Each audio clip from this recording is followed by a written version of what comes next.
কালের সেই অমর প্রেমের সাক্ষী মাতিনের কূপ, যাদের প্রেম কাহিনী লাইলি মজনু, শিরিন ফরহাদের মতো। প্রেমিকের জন্য অপেক্ষা করতে করতে শেষমেশ মৃত্যু হয় মাতিন নামের মেয়েটির। আজকের ভিডিওতে জানাবো তাদের সেই অমর প্রেম কাহিনীর কথা।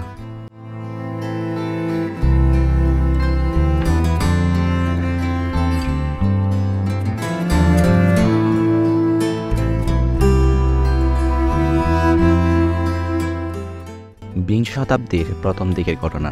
কলকাতার সুদর্শন পুলিশ কর্মকর্তা ধীরাজ ভট্টাচার্য অতি ভয়ঙ্কর ও দুর্গম এলাকা টেকনাফ থানায় বদলি হয়ে আসেন।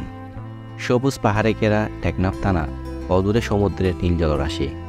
থানায় তার তেমন কোনো কাজকর্ম ছিল না, অনেকটা এখানে সেখানে ঘুরে ফিরে সময় কাটাতেন। থাকতেন থানার আধা পাকা ঘরের একটি কক্ষে।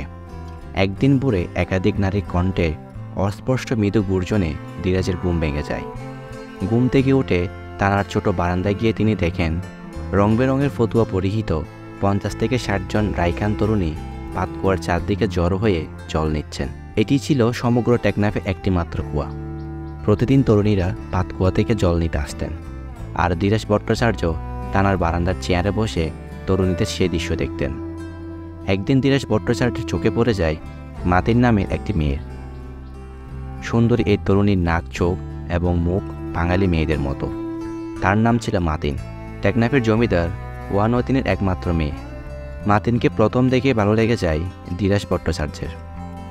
প্রতিদিন ভোর হওয়ার আগেই ধীরাজ ভট্টাচার্য থানার বারান্দায় চেয়ারে গিয়ে বসে থাকতেন এবং মাতিনের আগমনের প্রতীক্ষা করতেন। মাতিন যখন কলসি কাঁধে নিয়ে জল নিয়ে থানার প্রাঙ্গণ দিয়ে চলে যেতেন, সেই দৃশ্য ধীরাজ ভট্টাচার্য বসে দেখতেন। অন্যান্য তরুণীরা আসার আগেই মাতিন পাতকুয়ায় আসতেন এবং জল নিয়ে ফিরতেন। ভোরের স্নিগ্ধ আলোয় নীরব নিঃশব্দ পরিবেশে তারা একে অপরের সাথে গভীর প্রেম ও মোহবেশে আচ্ছন্ন হয়ে থাকতেন। পুলিশ কর্মকর্তা ধীরাজ ভট্টাচার্য ও মাতিন একে অপরের দিকে চেয়ে সম্ভব অসম্ভব নানা কল্পনার রঙিন জাল বুনতেন। দেখা দেখি হাসাহাসি এভাবে তাদের প্রেম ঘনীভূত হয়। দিন গড়াতে থাকে, একদিন দুদিন এভাবে। ইতিমধ্যে দুজনের প্রেমের কথা সবাই জেনে যায়। নানা বাধা সত্ত্বেও দুজনের মধ্যে বিয়ের কথা পাকাপাকি হয়। এরই মাঝে কলকাতা থেকে বাবা চিঠি আসে ধীরাজের কাছে। ধীরাজকে কলকাতা যেতে হবে 1 মাসের ছুটি নিয়ে। ছুটি না মিললেও চাকরিতে ইস্তফা দিয়ে হলেও যেতে হবে। ধীরাজ সিদ্ধান্ত নেন কলকাতা যাবেন। সিদ্ধান্তের কথা তিনি মাতিনকে জানান।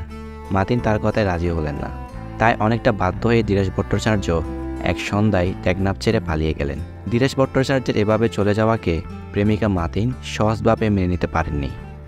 মাতিনের মনে হলো বাবার অসুখের কারণ দেখিয়ে ধীরাজ বরং বিয়ে করার বয়ে পালিয়েছে।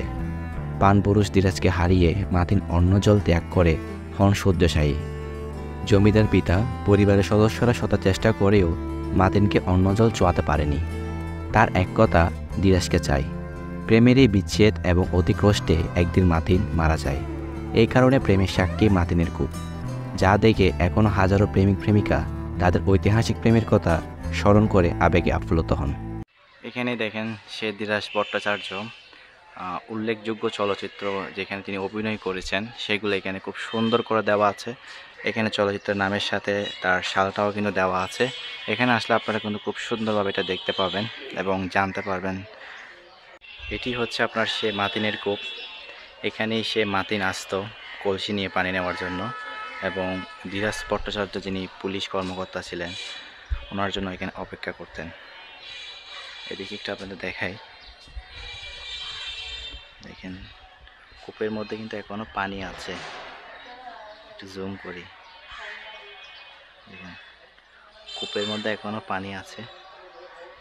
এই সেই কূপ যেটা নিয়ে এত বড় একটি ইতিহাস রচনা হয়েছে।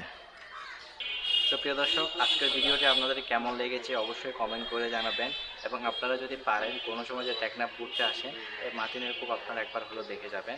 আর এই পাশে হচ্ছে টেকনাফ থানা, দেখেন এটা কিন্তু টেকনাফ থানার মধ্যেই, মানে টেকনাফ থানার ভিতরে এক পাশে সেই মাতিনের কূপ।